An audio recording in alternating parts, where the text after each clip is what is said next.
et bienvenue dans les impératrices du shopping. Je suis Christian de Cordule et je vais vous accompagner tout au long de cette émission. Aujourd'hui, un duel de choc. Joséphine de Beauharnais et Marie-Louise d'Autriche vont s'affronter sur le thème robe d'été, robe d'hiver. Place à l'émission. Ma renommée me précède, mais pour les gueux qui ne me connaissent pas, je me nomme Marie-Louise d'Autriche, archiduchesse d'Autriche et princesse de Hongrie et de Bohême de ma fonction. Mon père n'est autre que le richissime et célébrissime empereur François Ier d'Autriche. Je possède une fortune conséquente sur laquelle je mise afin de gagner cette épreuve.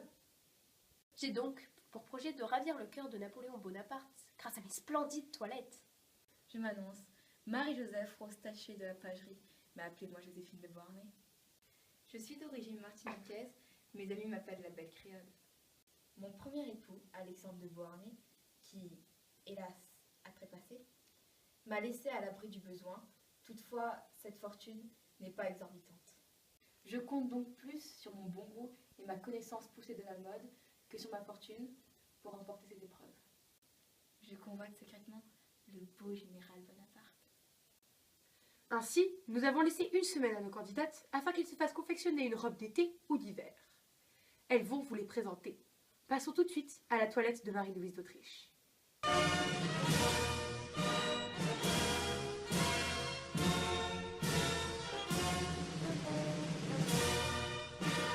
Une toilette d'hiver de velours bleu, accompagnée d'un collier de perles et de diamants, ainsi que des chaussures plates noires.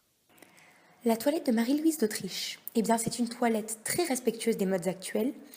En effet, elle porte un décolleté carré très en vogue actuellement dans la cour napoléonienne.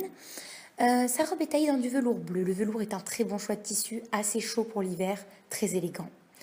Les manches ballons, elle les porte avec grâce et elles mettent en valeur ses bras relativement fins. Au niveau du choix des bijoux, l'archiduchesse a su rester discrète et sobre tout en égayant sa tenue. Enfin, dernière touche, je préciserai pour sa coiffure, le chignon plat, que c'est effectivement un retour au chignon plat qui s'impose dans la cour napoléonienne. Découvrons désormais la tenue de Joséphine de Beauharnais, qui pour l'instant est la favorite du général Bonaparte.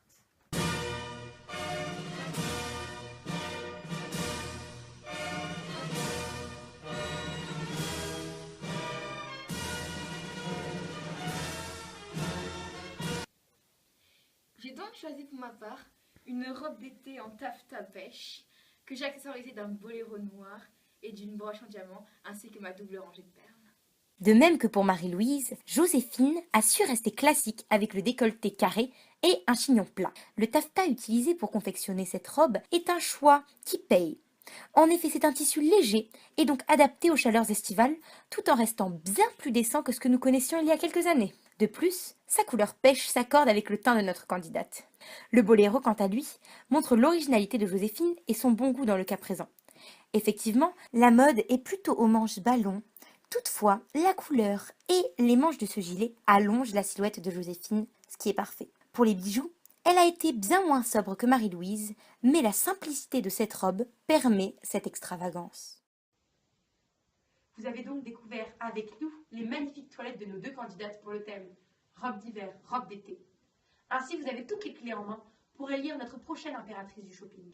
Pour ce faire, c'est très simple. Vous envoyez le nom de votre candidate préférée, soit Marie-Louise d'Autriche ou Joséphine de Beauharnais, au 82121 ou à l'adresse suivante napoléonproduction.lesimpératricesdushopping@vote.fr. Je répète, napoléonproduction.lesimpératricesdushopping@vote.fr.